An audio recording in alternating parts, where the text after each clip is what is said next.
Welcome to Femme Lead, the podcast on female leadership and role models. Prepare to feel inspired and better equipped to navigate your career path. I am Alexandra Chabotaru, your host, and together with my guests, we will tackle a new field of work in each episode. The aim of this podcast is to deep dive into career perspectives and strategies to navigate your desired path for success. Enjoy! Hello everyone and welcome to the last episodes of Season 2 Femme Lead Podcast. I am here in person with Signe Hjorth Hansen, and today we are going to talk about Agile, something that you've asked us for. Signe is an Agile coach at Nuuday, and she's also a board member at Women in Tech Denmark. So we're going to cover a couple of exciting topics. We're going to talk about Agile transformation, what does it mean to work as an Agile coach, and also how to find your calling purpose. So we want to give some actionable advice, and Signe prepared thoroughly for this interview. Thank you so much. Thanks for being here and welcome. Thank you so much, Alexandra. I'm so happy to be here. It's really a pleasure to be here, and I'm very excited. To give a bit of understanding, I met Signe through Women in Tech Denmark, and we've been knowing each other for around 2 years or so. And I decided to invite Signe to talk about Agile and what does it mean to be an Agile coach, because some of you wrote us that you would want to go tap into the space, but you don't know what it means. How do you work in an Agile setup with different teams, and what does that mean? So we will cover that today. And for the record, understanding what Nuuday is, because I know some of you do not know the tech and telecommunication setup here in Denmark. So Nuuday is Denmark's largest digital service provider, a family of 9 strong brands in tech and telecommunication. And I think you will cover some of those brands. What does it mean, and how does the organization work? So we will leave that for you to tell us more about. So let's start with your current position and responsibilities. What does it mean to be an Agile coach? How does your day-to-day look like? Give us a bit of background about that. Yeah, thank you, Alexandra. So my purpose as an Agile coach is to create a company that focuses on outcome instead of output. So I really challenge people in their way of thinking and guide them to build great products that our customer actually desire, something that's feasible for us to build, and something that we can also see benefits our business in some sort. So it's not just about launching products that we like to build. We actually really need to go out there and ask our customers what they want and to see how it covers their needs. And that's actually my primary goal, to create teams and create tribes, as we call our departments, that can go around the needs of our customers. I heard of chapter, tribe, leads, and so on. What does that mean? What are those keywords in the Agile setup? So in the Agile setup, it sounds weird. Yeah, you get like this picture of people running around with feathers everywhere. So when we went Agile, actually 1 year and 2 months ago, we transitioned the whole organization. So we went away from silos and from departments, and we created tribes. A tribe is a group of people who have a purpose around a specific product or specific service. So, for example, the tribe that I work in is mobile and digital communication. So they are surrounded by onboarding customers to either UC, which is one of our brands, or TDC Veo, which is another of our brands, creating a good customer journey with the mobile products or with our team products, which is also one of our portfolios in that matter. So it's building these kind of tribes around a specific product service. Within the tribe, we have squads. A squad is also what you would recall to as a team. So it's a group of people. It's a cross-functional team. So you have people with different backgrounds and different roles, but they're all centered around the same purpose and the same part within that tribe. So that can be a specific little product within the greater product range, or a specific service, or something else that they have in common. I want to ask, how come Denmark's largest digital service provider, decided to go agile. I know that you have a very cool website on Nuuday that explains a lot about the philosophy behind, but I want to ask, first of all, why is this important, and why is Nuuday now going through this transformation? So in 2018, TDC was bought by a foreign capital organization. And TDC is the Denmark's national service provider. Yes, exactly. And they divided TDC into two different companies. So you have TDC Net, which is exactly what you said. They're the ones digging into the ground, putting cables, creating the whole infrastructure. And then they created a Nuuday, which is the commercial part of the old TDC. So Nuuday is what you would refer to as an umbrella organization, where you have different brands underneath it. So you have UC, you have TDC Aveo, you have Telmore, you have Blockbuster, you have more. You have 9 different brands actually being under this umbrella. Yeah. So suddenly you need to rethink your own business as well.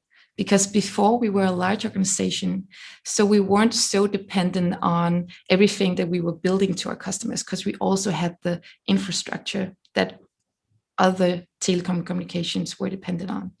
So we really needed to look into how can we become more relevant to our customers, and not just build a lot of products that maybe have one customer, or we maybe earn a little bit on, or we maybe lose some money on, but we really create products that our customers desire and love. And that's what brought the Agile framework into it, because we knew that we needed to be smaller in order to both be faster to market, because we were able to create these small teams that could actually navigate together and as you said, prioritize better when you have a focus, a common purpose.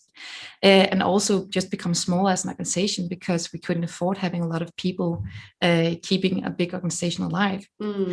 So what we did was that we created these 5 principles of 5 parts of our framework that I also coach in. That's part of being an Agile coach. One of them being customer focused, which is definitely the most important one. But also creating a space where people can experiment more. Because in the old organization, you were very bound up on creating certain features and launch them at a certain time. But here we really want to create a space where the different teams can experiment on ideas and with customers. And also we needed an organization that was much more data-driven. So not just taking decisions based on your gut feelings or what you heard in the market, but actually really create data, find out what data do I need as an argument to look into something. How can I be driven by a hypothesis, but then testing it and really see, is this hypothesis, this gut feeling, this idea I have, is it real, or is it just hypothesis? Is it backed up by data? And exactly.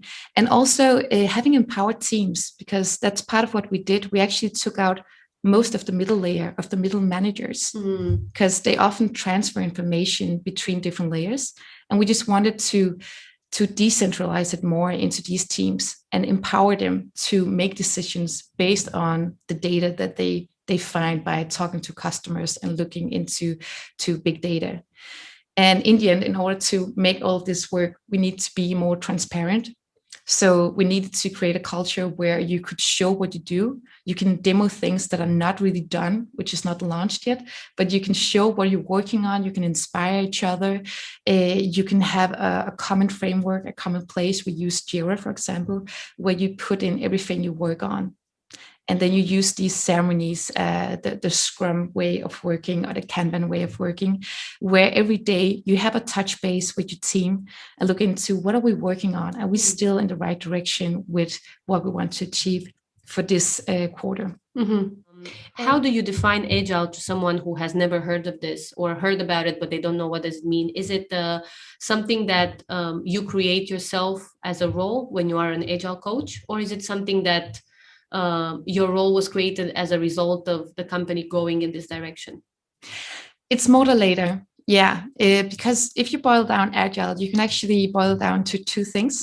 Going Agile is about minimizing risk, and it's about continuous improvement. And that's actually what you do when you work Agile.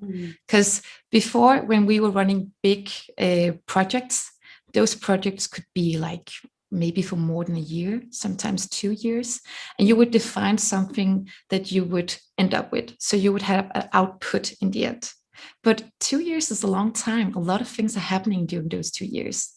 So these changes that comes along those 2 years might have an impact on the product that you're building, but you're still just building that product. So you still have that output that you promised the customer or the inside user. So you maybe end up with a product that you can't sell because no one really wants it anymore. It becomes obsolete. So you minimize risk by constantly having a feedback loop with your customers, and by creating a little bit of value, but often, instead of creating a big value in the end. For example, if a customer asks for a transportation, a way of transport themselves, and you start thinking big, and you're like, we're going to build a spaceship for this customer, and it takes a long time to build it, and you end up, and the customer's like, okay, it's kind of transportation, but it's not really what I had in mind. Instead of keeping the customer in loop and building a prototype or a minimal viable product and ask for feedback with them, maybe you will end up with a scooter. It's cheaper to build, it's faster to build it, and it's actually what the customer had in mind. Yeah, I think it's a very good example of what does it mean to work in this Agile setup. It's obviously in practice very different. I'm sure that you don't have an MVP shared every day, but it's more like it's still about continuous iteration. We actually created a startup school for women this year with purpose. It's called Together with the Global Shaper Community here in Copenhagen, and we had an MVP session where we tried to explain how to build an MVP, and we had this dilemma. Anna and I, we co-hosted it, and we were thinking, what is the best example to give? Because MVP is like such a, depending on your business idea, it can look so different. Yeah. So again, when you say that you need to take a product to market and you need to innovate, or you have some feature requests or some specific product requests from users, it doesn't just happen overnight. It takes months to get to that point where you have something to present. And that's why it's important to always have this feedback loop, like you called it, back and forth with users. Is this actually something that is going in a direction that you thought? And if you get a no, it's like, well, we assumed wrong then. Let's try again. Yeah, exactly. It kind of goes back to the hypothesis thing, that you have an idea, and even though if you get a set of success criteria from your customer, it might still not be exactly what they were thinking when you present it for them. And that's how the human brain works. Yeah. It's very interesting. Can you give us more of an understanding day to day, or an overarching answer on like, what does it mean to work as an Agile coach? So do you talk with teams every day? You have calls? What do you do on your day-to-day setup? A daily life as an Agile coach is a lot of things. It's everything from actually focusing on the different squads and ensuring that they are outcome focused, and that they work with their end users or their customers' needs, and look into what is actually the product and the purpose that they have in the squad. So it can be different workshops with them in order to get closer to the Agile way of working. It's also on the whole tribe level. It can be things of way of behavior, being more proactive or experiment more, participating in the demos that the different squads have, where they show what they're working on, where they can inspire each other, and where they can challenge each other as well. It can also be on the tribe level, on the tribe leader level, where you actually coach that person in the way that they lead, in servant leadership, for example. How do they embrace people and help them come closer to the answers instead of giving them the answers? So being an Agile coach is never having the same day. So you can do everything from participating in different ceremonies to creating workshops, facilitate meetings. But it's all in all to ensure that the organization and the tribe that you work for becomes more and more agile and becomes better at working on the right products and services that in the end create amazing outcomes for our customers. Honestly, that's great to hear. I want to sum up this quarter of Agile by asking why Agile matters. So Agile matters because it's a mindset that applies to reality. And because the way that we live and the world that we live in is constantly changing. So we need to be agile. Agile actually means to be able to move fast. And to do so, you need to constantly stop up and reflect on where you are, like what are you doing right now and where are you heading at? And is it still the same place that you're heading at as it was 3 months ago, for example? That's why we do these OKRs every 3 months. It's actually also to stop up and be like, are we still heading in the right direction? Or has something come in and shifted the direction? And I'm not saying that it's only every 3 months that something will pop up and make you shift direction. So you constantly have to have these talks within your team or your squad, because things will come up and you need to be able to adapt to that. So it's about becoming more resilient to that.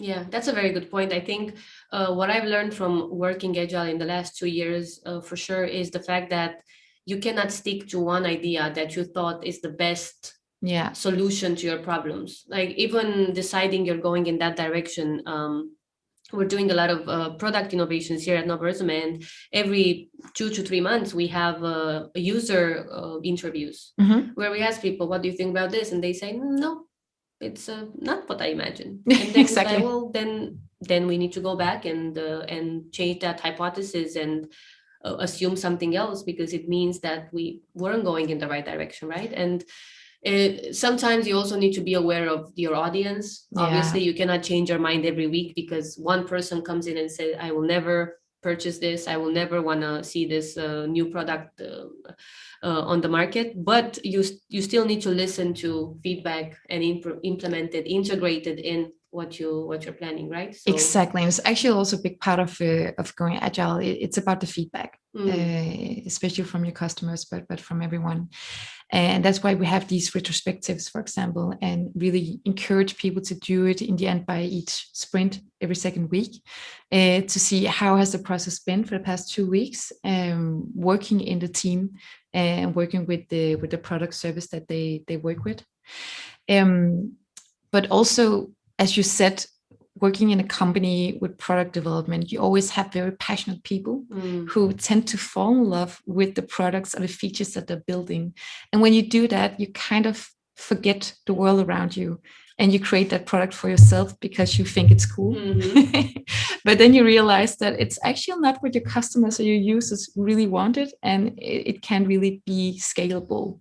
Yeah. So it's also about trying to create a more holistic view. And I always try to ask people about the 3 different parts. Is it desired by our customers? Is it feasible for us to build? And is it viable? Is it something that we can actually earn money on? Or can we save money in the company by building it? Yeah. I will.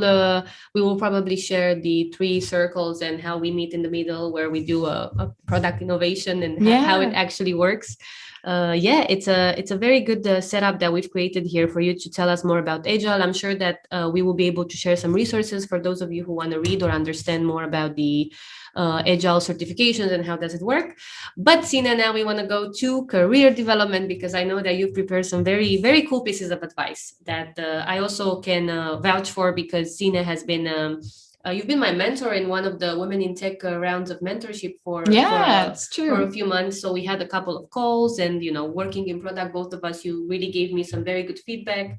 I used one of your pieces of advice to create a workshop, and with some of the frameworks that you said, okay, this will really help you. So I can definitely recommend everything that Signe will say as taking it as a real piece of advice and try to implement it. Because what we're going to talk about today is how to find your calling purpose, and also how to link that agile mindset with finding your calling and purpose, because it is something that you've also learned through your role in the last year and a half, how to implement those tools in your own career development. Yeah, exactly. Yes. So what do you recommend people that want to start a career in this agile setup? What should they be aware of? And if you can tell us more about how you use the agile tools to set up this career development exercise for yourself.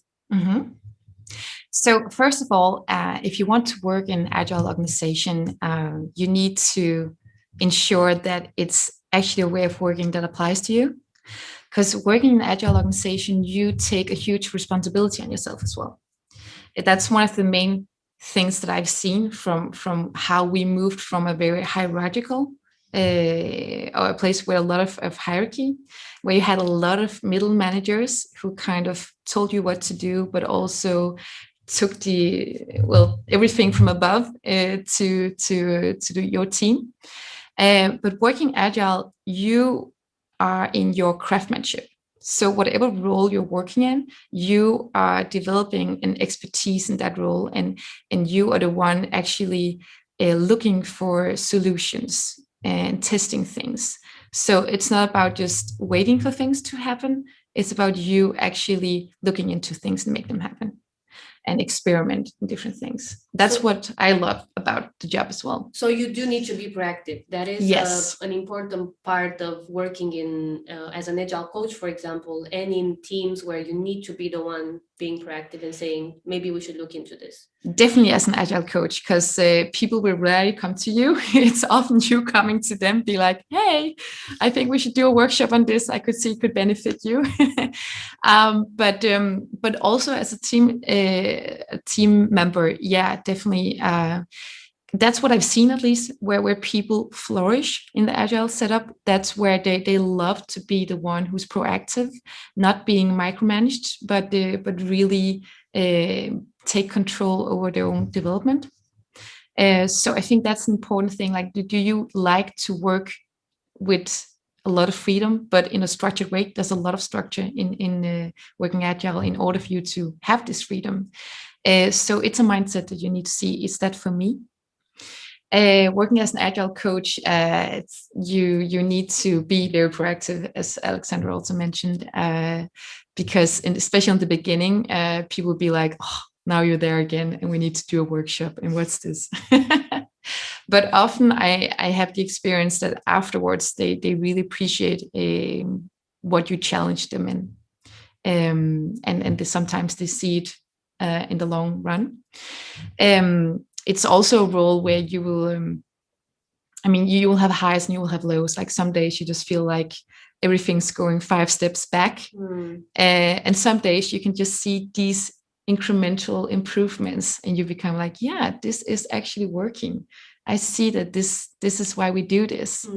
So you really need to be strong mentally, to be honest, in order to work as an agile coach. And when you apply the agile tools to your career development, what changed? What was the process and what changed for you when you looked at your career? We will also talk about your career path, but I'm very curious to understand, how did you use the new knowledge that you had in your daily job to apply it to your mindset of how you see your career? Yeah. So before I became an agile coach, I've never been very structured about my own career. I've always been ambitious, but I've never been super structured on how to reach my goals. But working with the agile tools and the agile mindset, I actually saw how I could apply that for my own career development. So what I do now is that in the end of each quarter, I have a retrospective with myself. And a retrospective is where you actually create 3 to 4 columns. One saying what's been good, one saying what could be better, and then one with ideas. And the last one is action points. So I look into, so last quarter, I've been working with these things that I really love. So this has been really good. And I've been doing these things, they haven't been so good. And then I have ideas of things that I would like to improve in, that I can see are skills that I either desire to have, or that I could see would benefit me in my career, or that could be interesting to look into. And then I create some actions based on that. Then I actually have a backlog full of things that I would like to become better at, or that I would like to discover more. And then I prioritize. So I actually use a lot of the Scrum-based methodologies and tools. So as I look into now, beginning this new quarter, what will my objectives be for this quarter? And I create only 2 objectives, because you shouldn't have too much. I mean, the less you planned for, the more you achieve. I think that's very important takeaway I learned, at least. So 2 things that I really want to achieve for this quarter, and some key results where I can measure that, like how many workshops should I do in order to become a good facilitator, for example. That could be one of them. What should the feedback score be on those facilitations of the workshop? Different things that I can measure upon. And then from that, I create a lot of tasks that I prioritize during that quarter. And I can see that I only started that 6 months ago, but I can really see that I'm actually moving, and it feels good to see that you achieve something. It's like being back in school and you have exams and you can see, okay, now I'm actually getting better at this and this subject. So it's definitely something that I would recommend people to do in order to get some structure in their own development within their own craftsmanship. I love that. And it's very structured, which I also love.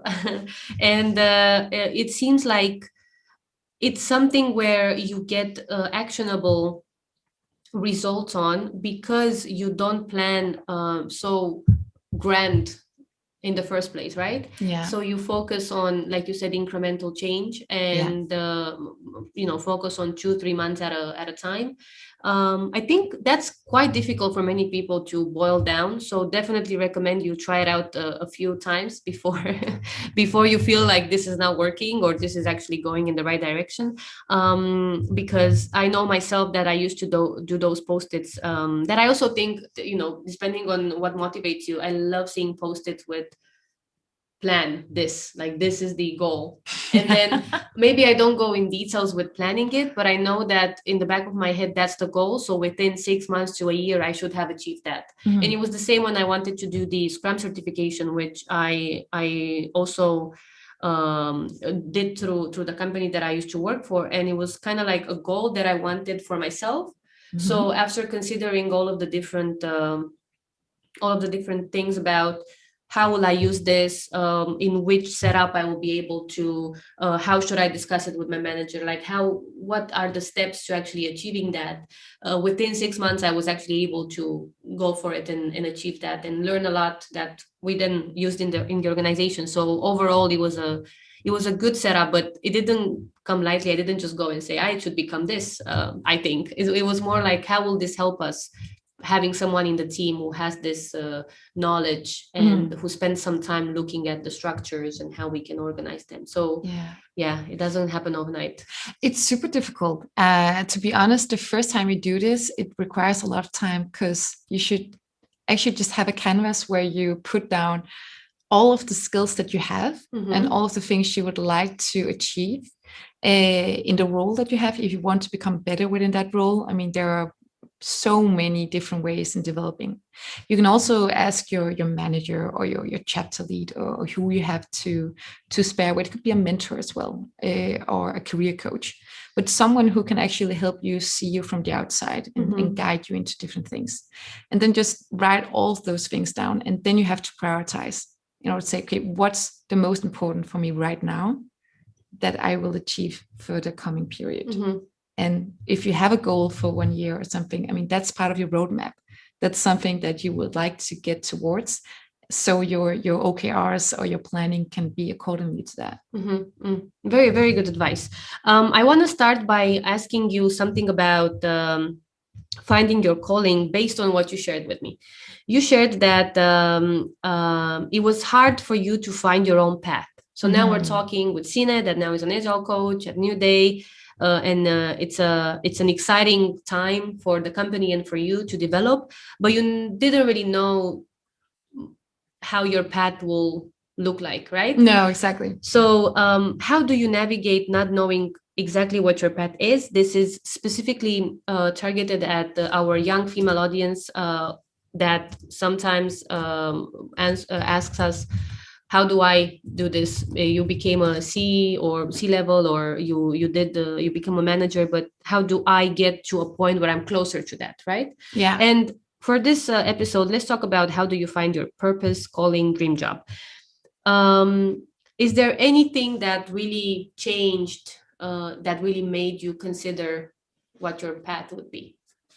Yes, definitely. I found out what drove me.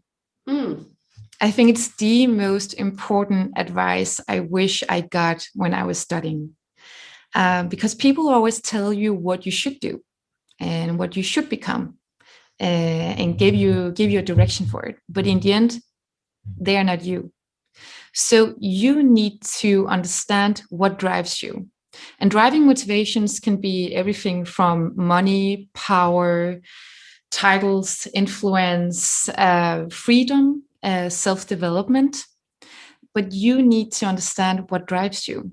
And I definitely didn't know that. I thought that I was going to become something because people told me that I should. And I think that's what I spent a lot of time on, actually thinking, well, this is not really me. I feel wrong in this path or in this job. And actually, the job I have now, I've never been more happy because it represents my values. It represents my purpose. It represents my drivers, because I'm really driven by freedom and self-management and self-development and developing other people. That gives me so much fulfillment. So I really will advise everyone to look into what drives them, because that will enable you to direct you into a job that fulfills you as well.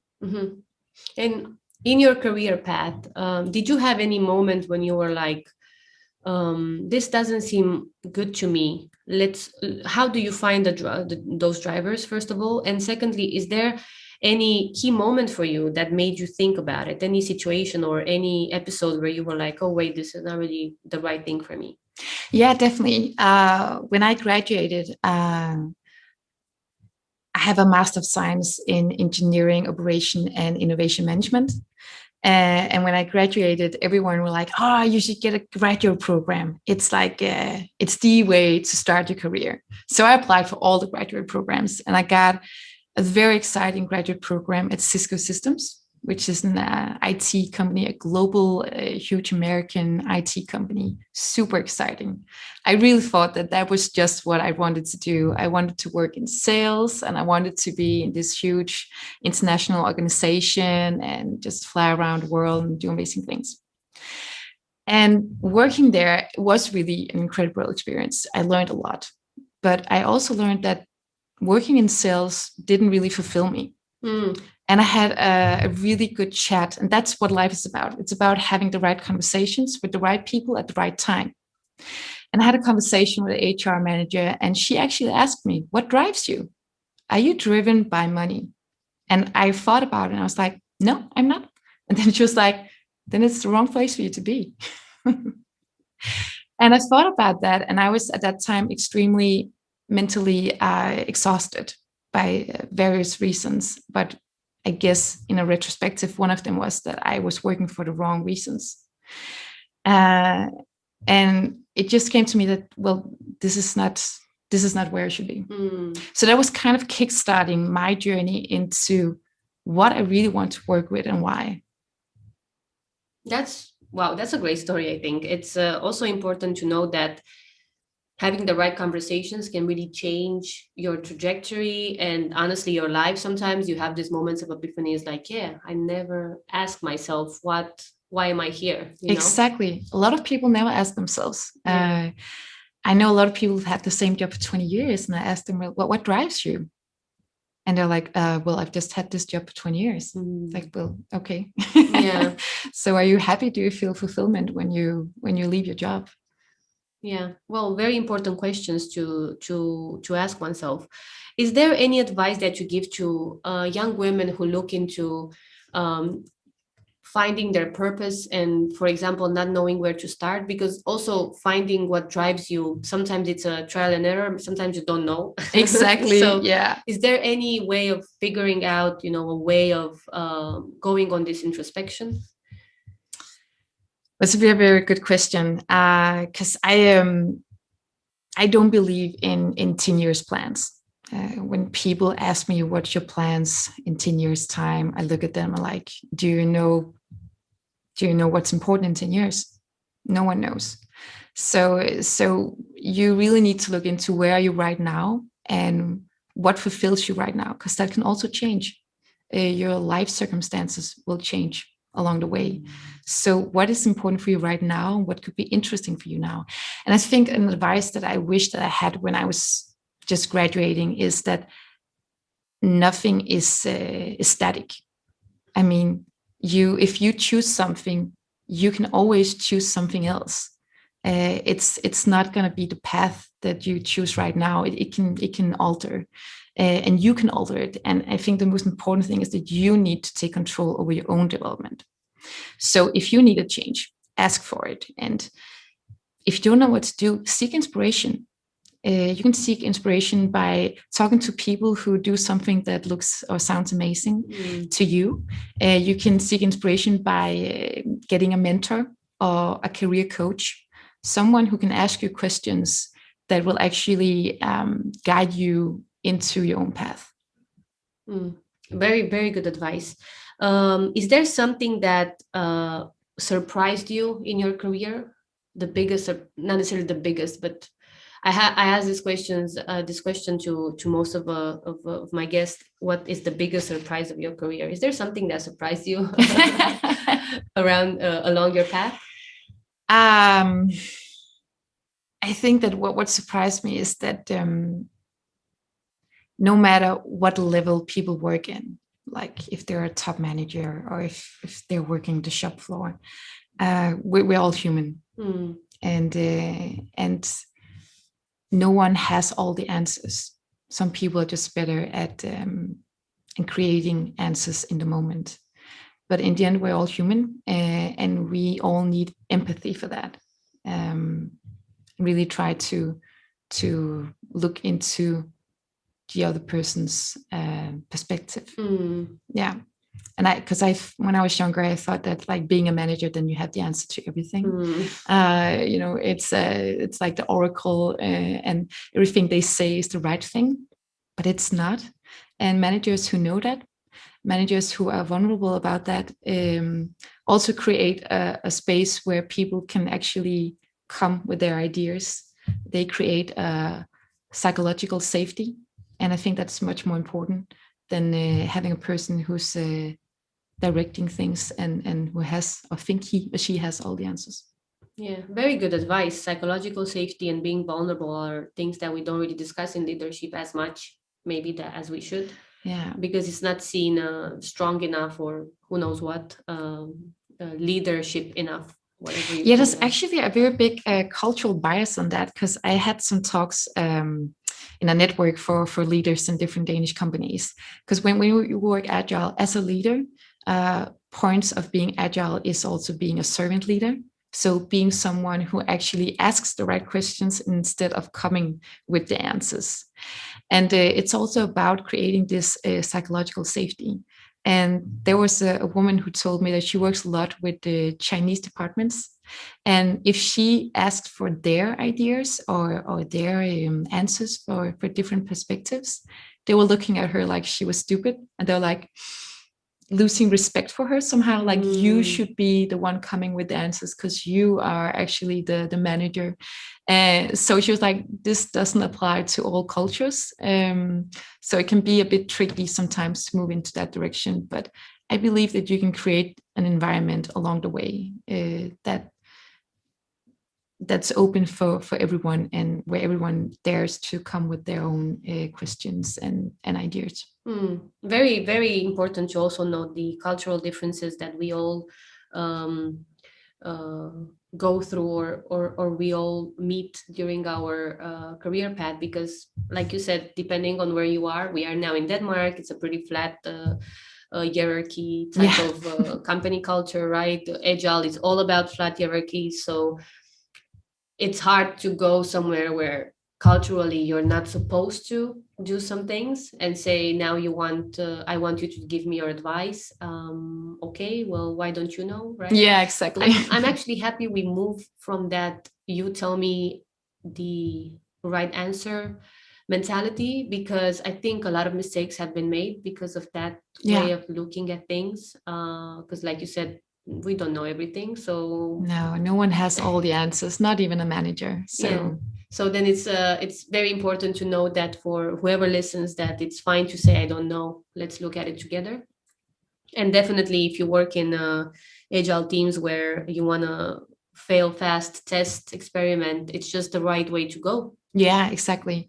Because when you experiment, you will fail. You will come up with something that's not really ideal for the customer or the user, and you should be able to have that room for doing it, and then learn from those mistakes or those experiences and share them. Very well said. Signe, before we go, I want to ask you about Women in Tech Denmark. We have we met through that organization, and I want to just for a few moments tell us, what does Women in Tech Denmark represent, and if there's anything that we should know about your organization moving forward in the future, any exciting opportunities coming up with those at that organization. Yeah.